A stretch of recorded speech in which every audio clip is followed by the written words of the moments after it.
You know, we do all kinds of things in the community. All right, now what about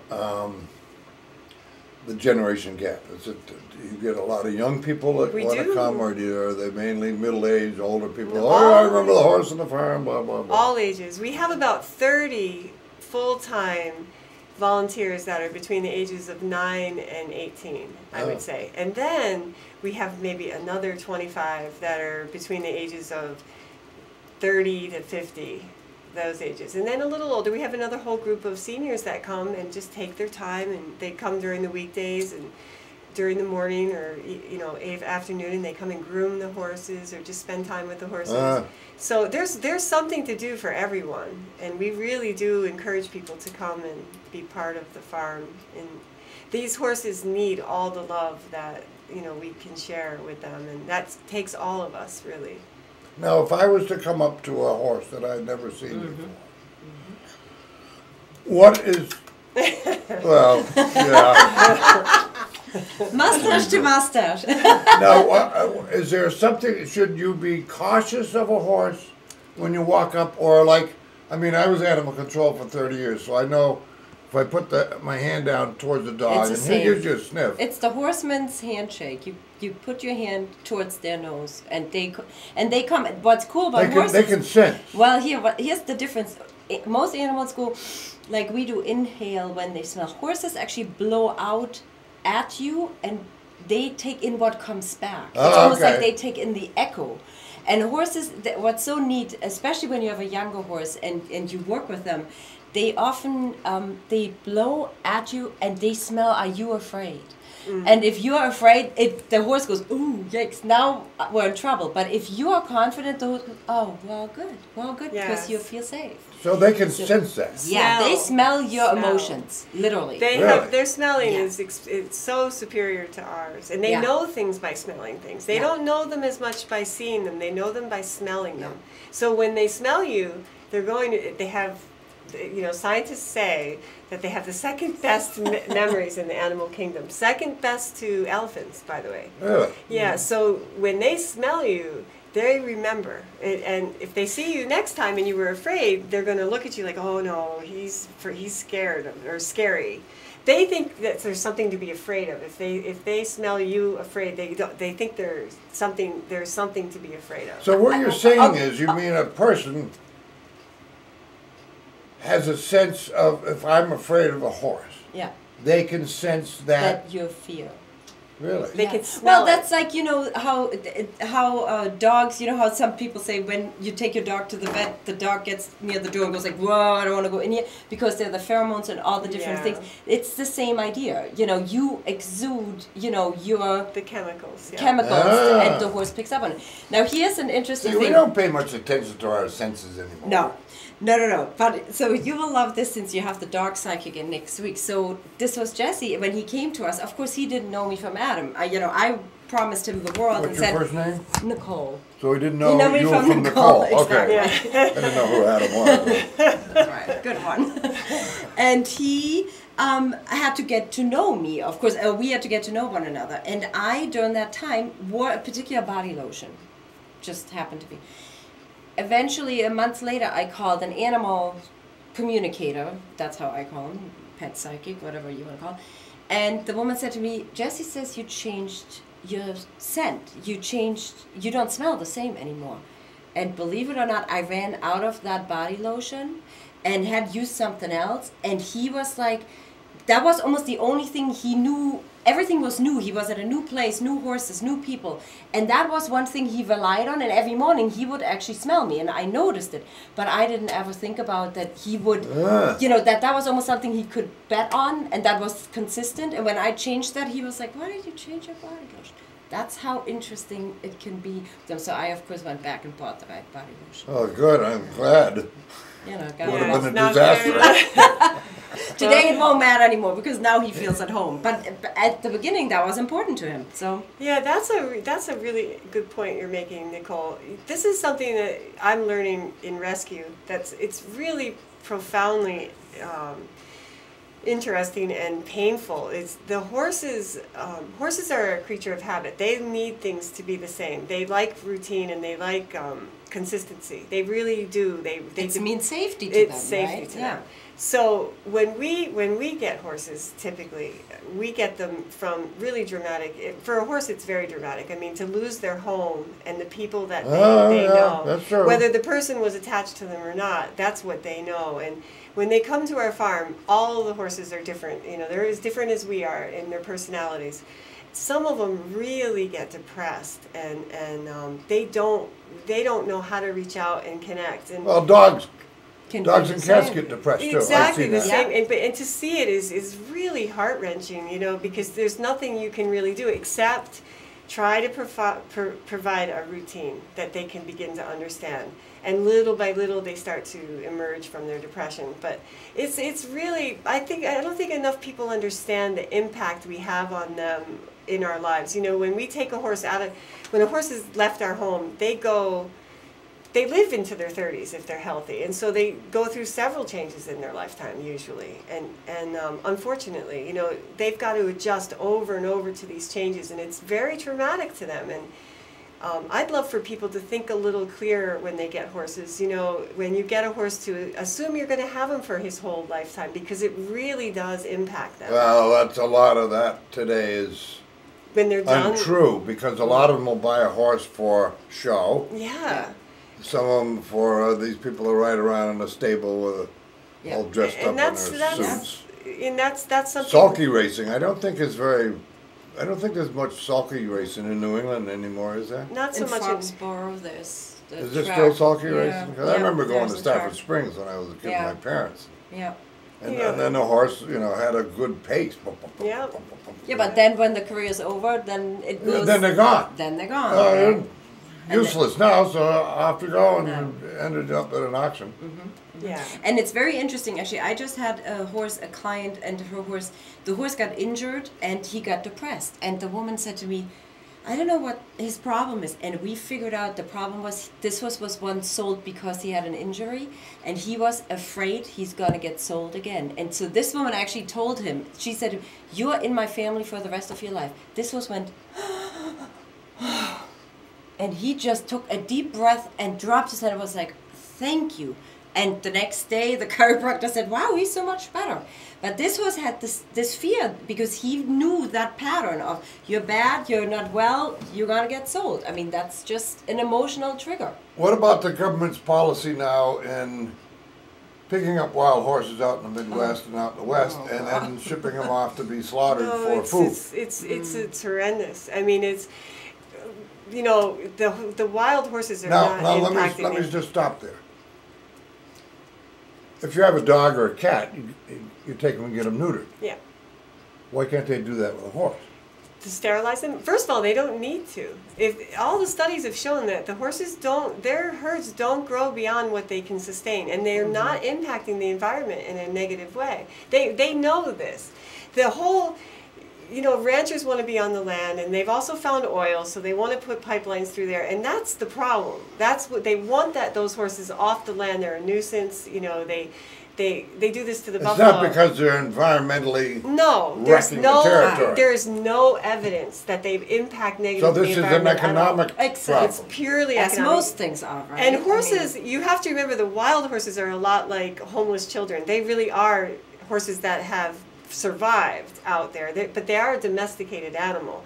You know, horses do much better when they're with us, alongside of us. But being as they are wild, and they have lived this way, and they are surviving this way, they don't thrive as well as people assume they do. They actually have lifespans half the normal length of normal horses, domesticated horses. You know, it's just really inhumane the way they're rounded up. But what is your groups doing to maybe stop it? I mean, you write to the Congress, and they never seem to listen to you. Educate. There's so many people that are Yeah, unaware. but you talk to somebody out in the West or out in the Midwest, they look at the horse as a nuisance. I know, and it's You still know, in education. New England, they're a lovable horse and blah, blah, blah, blah, blah. But Well, they out don't. there, they look at them as Well, the either ranchers, you work on a farm or you're gone. they're not really a that gets nuisance. people going, that Yeah. topic. Watch Go ahead, you're on the Upside Down Show. Hello? Is it hooked up out there? I'm hooked up here. Try it again.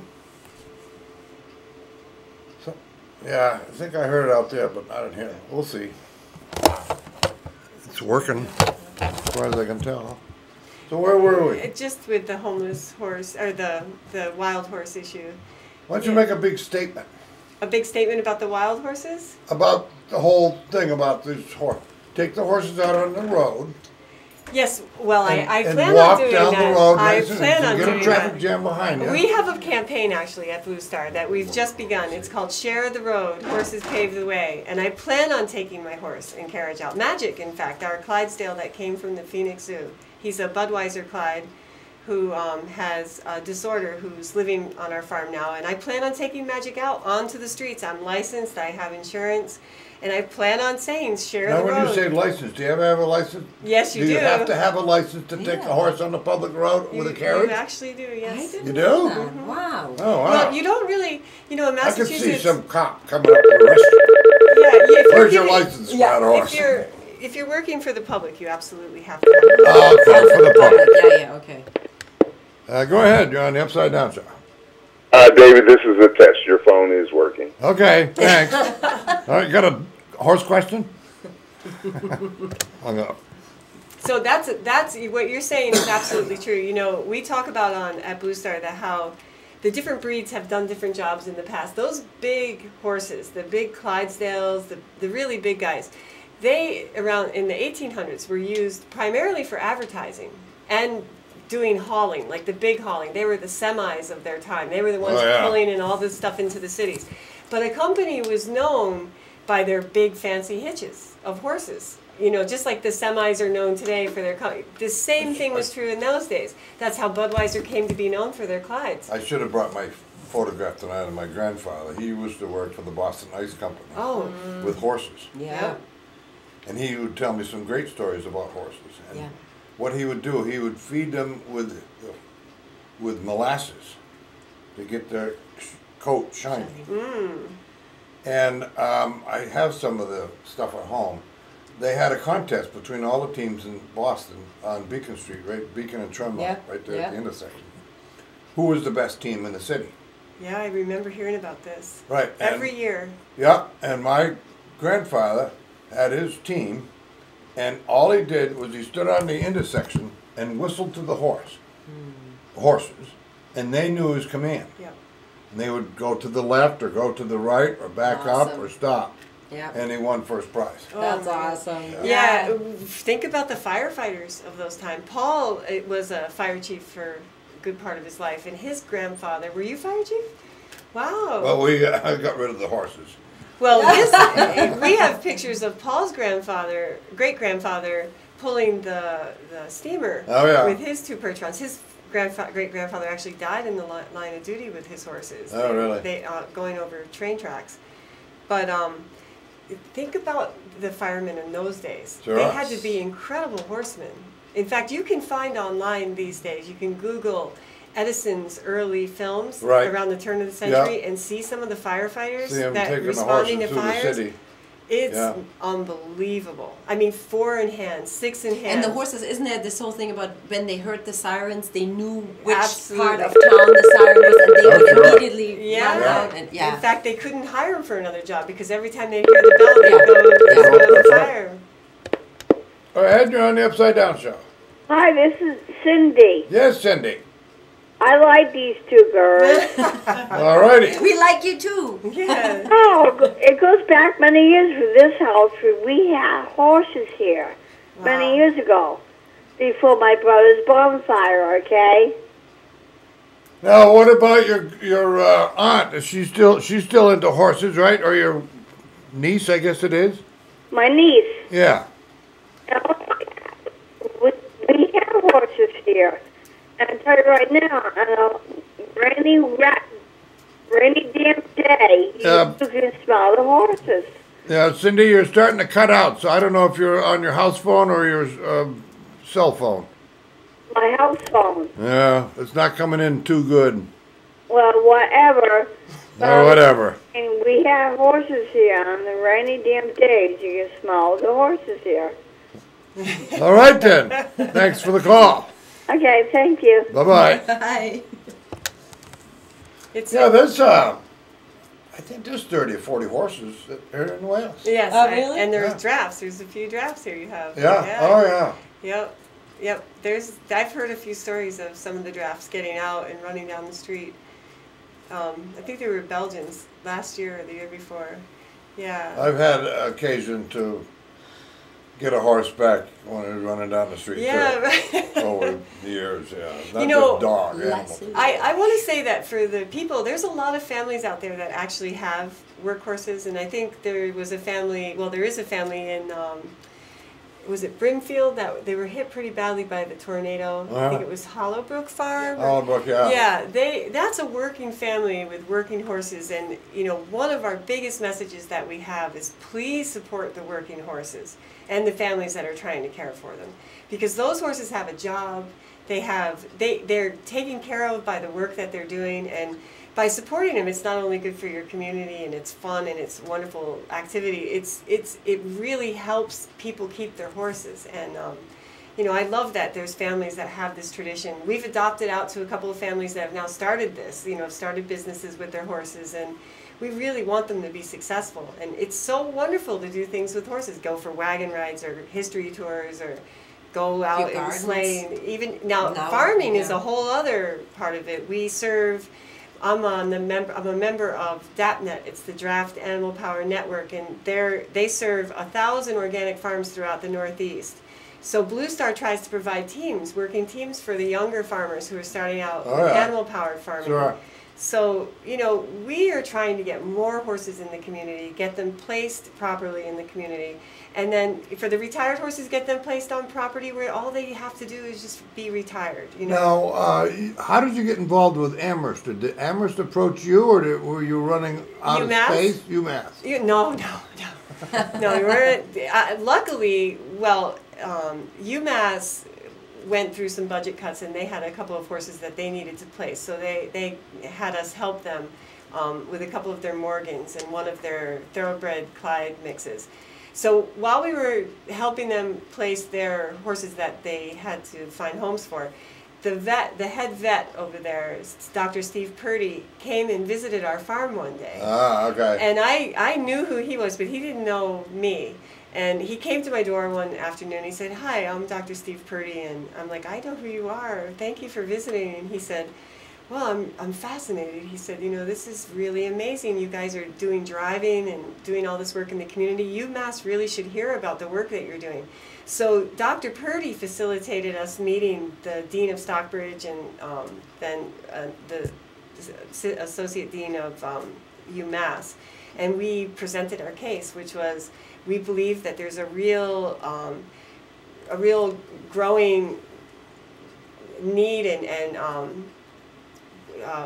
desire on behalf of the students to learn to grow sustainably, grow food sustainably, and animal power can play a big part in that, and we can teach the students how to drive the horses.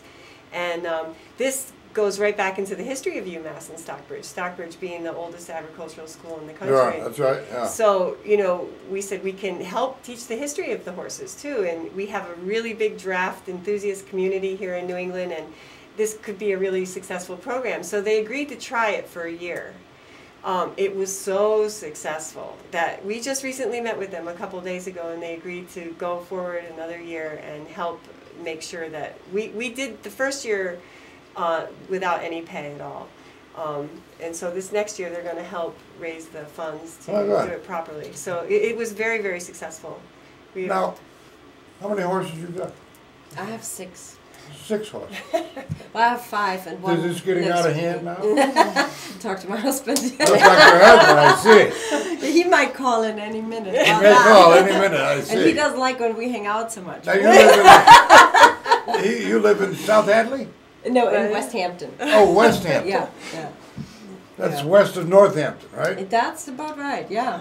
Route 66. Oh, Route 66. Yeah. Up through That's the where we're Berkshires. at. Yeah, exactly. Ah. Yeah. Now we have all kinds. We have the big boy that came from Blue Star, and then we have a mini. She's Oh, a little horse. Yeah, and then 3, 4 in between. 3 or 4 in between. And what do they do? Just lounge around your property? Well, some of them. We have, some that are riding horses. I'm kind of I like to help the ones that don't have such a good life or didn't have a good life. So there are a couple that are retired because they just, did their work and they needed. Now, what's the rules and regulations for a driver going down the road in Massachusetts and meets a horse with a rider? It's beautiful you brought that up. Do you know that the laws have not been amended in the Massachusetts books or laws since the 1600s, 1700s? Really? Yeah. In fact, when we went to meet our chief of police, he went to find out what the laws really were about the horses. And I said, I believe we still have the right of way. And he said, well, I'll have to look into that because, people are crazy. And I'm like, yeah, but we're experienced city drivers. We can drive in the city. And he's like, okay, well, I'm going to look into it. Well, I came back and he said, I'm amazed. He said, they have not amended these laws since the 1600s. So you're allowed to be wherever you want to be, except on the highways. So what you have, every community is a little different, but in our community in Palmer, people have to keep 30 feet away from the horses. You have to give them the right of way. Technically, by law, you're supposed to pull over and let any animal-powered vehicle go by. But it's good enough. You're supposed to move over. The car is supposed to move over. The car is supposed to move over. You're not supposed to drive. They're never going to do that. No. It's good enough for most local chapters of this that you stay 30 feet away from the horse. Well, I always thought it was a speed restriction. You had to bring your car down to 10 miles an hour. You have to go really slow. And watch the horse, not the horse, but watch the rider. The hand signals of the rider. Either give you a command to come along or just keep an eye on them so the horse doesn't But jump most up. people don't know that. Yeah. Any of the young people, who would teach them that? No. Because the horses have been off the road for so many years, and even now reintroducing it will require a whole campaign, which I know you've been... Well, we have this campaign, like I said, the Share the Road campaign, where we actually sell big signs that say, share the road, horses pave the way, and, we put them on our vehicles. People have lost this sensitivity about... I'm amazed at how fast people go by horses. They've lost the sensitivity in almost anything when they're driving. When you're in a cell car, phone, or they're drinking a coffee, such as myself. Yeah. But no, I don't go that far. I'll eat a donut. I'll eat a donut. So. I still feel like it's important that those of us that have horses get out there and take up our place in the road because we Well, I think riders are somewhat afraid to get out on the road. Of course they are. Today. Of course they are. But I if usually people jump obey, off. but sometimes riders are forced to have to go onto the roads, just to get from one trail to the other. Because the trails are all built up but now. cars really need to be reminded about being mindful of the animals. I remember, I'm a little bit older than you, but go ahead. You're on the Upside Down Show. David, how are you tonight? Oh, good. I just called to talk about the horses, and I was just down in Pennsylvania. My sister and her boyfriend just moved down there a little while ago, and we went down to the Amish country, and those horses are just absolutely spectacular to see along the roadside, and those buggies that those people drive are just incredibly, amazingly nice. I mean, it's really something to see. Well, I go out to Ohio with my wife to see their relatives, and there's an Amish community in Middlefield, and it's nothing to see an Amish wagon and a horse going through the McDonald's drive-through. Yeah. But the wagons are just incredibly beautiful. I mean, the workmanship in those are just amazing. Well, they make their own wheels. They make the wagons. They do all the vehicles. harness themselves. All of our vehicles and harness come from the Amish community. From the Amish people. And in fact, all of our draft horses are bred and born on the Amish farms. Yeah, really? They're the ones that are. I mean, you don't see show horses end up in such predicaments as. So we normally see the Amish horses that, on our farm that have ended up at risk. Yeah. Do you have a horse? No, we got the goats, and we kind of relate to our animals the same way that they relate to the horses. I mean, they're just part of our family, and they're just very sensitive to. We come home from work and they talk to us, and they got a lot to say, and I think they're probably And come on next week too, because we're going to have a dog psychic, and you might be able to learn how to talk to your goat. Well, I talk to him every morning before I go to work. All right then, you're all set. Right. Hey, it sounds like those girls are doing a great job, and keep it up. All right, Yeah, thanks for the call. Thank you. In regards to the goats, I have a friend named Hope. She lives in Amherst who has goats, and she finds jobs for her goats. They actually clear the power lines. Oh yeah, I've seen that too. Oh, Yeah. I never heard that. Go ahead, you're on the Upside Down Show. Hi, David. It's me, Cindy. Yes, Cindy. You're talking about horses, and I wanted to know, are all of the horses they have, are they draft horses? Or all kinds. Yeah, or different kinds. Are there any English? All right, I'll hang up and listen to the answer. Thank you. All right. Right now, 85% of the herd of 30 horses are draft horses. So Well, that's how you started out, with the drafts. with yeah. the drafts. Purely Yeah. drafts, yeah. And now we have some riding horses and we have a mini. And a couple of Morgans. I bet Couple the girls, Morgans, they yeah. were English horses, so Cindy wondering Yeah. about, they were trained English. I Yeah, believe. that's right. Yeah. Yeah. So, Yeah. So, actually, your rescue has expanded to where you'll take in any horse. all right. Right away. Right away. I mean, when you begin, the rescue work right now is really difficult for any rescue. And there's a lot of really wonderful equine rescues in Massachusetts. Some of them are doing it with their own money, you know. Lots of farms that own horses, they don't even call themselves rescues, are rescuing horses every day. They're taking in horses.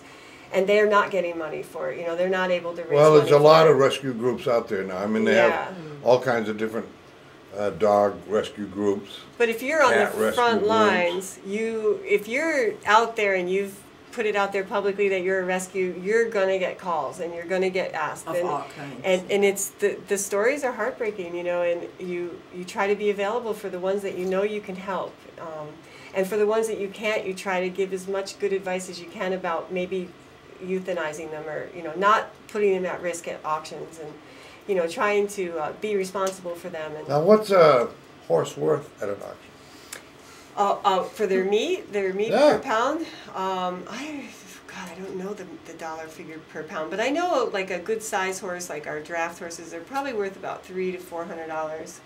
So you say a 2,000-pound horse, so I'm not sure what that is per Well, pound. I understand, which is pretty harsh, I think, but if you put a horse down and he's on an aircraft in the evening, cut up, and goes to France. Well, they load French- them. They load them live. I mean, Really? I don't know of any business that pays that expense to ship them over there already rendered. I mean, they render them in Mexico and Canada, and unfortunately, with slaughter, the industrial slaughter system is designed for livestock, I was not just gonna say, equines. right. So they don't have a system where it's safe for the horses. The horses respond differently to fear. So when cattle are channeled into the slaughter, they're captive. They're hit with a captive bolt because they freeze when they're in fear. Yeah. When horses are pushed into this system, they jump all around and panic. they're rarely ever Oh, hit. yeah, they're- So they're rendered alive, and this is the tragedy in our slaughter system. Well, I know